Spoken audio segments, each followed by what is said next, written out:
Some people love them, other people hate them, and the truly brave live in them. The Brooklyn Museum's latest exhibition, Killer Heels, explores the high-heeled shoe, from the historic to the glamorous to the truly outrageous.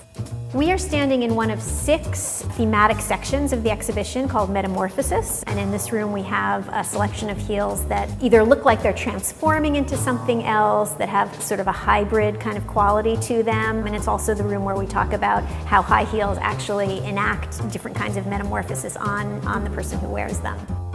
High heels are such a controversial form of clothing. I mean, they're not just a shoe. So can you tell me how the exhibition explores that?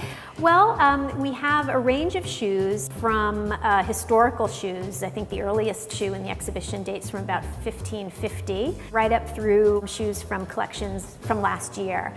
And it was important to me to incorporate that historical element because, yes, high heels can be controversial, but they've been part of different cultures for thousands of years, literally, and it's a very interesting way to kind of look at cultural issues, gender, class. They've been very closely related. So not only are they fascinating objects to look at, there are a lot of stories I think that they can tell.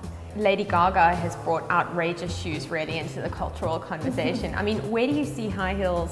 What is their place in culture right now? The kinds of shoes she wears, interestingly, often aren't part of the stereotypical fashion codes, the sort of sexy stiletto. She wears things that are far more conceptual, bringing in influences from all over. And that was important for the show too, is that it's not just about stilettos, it's about shoes that don't look like shoes at all, or consciously going against the kind of sexy glamour stereotype of high heels.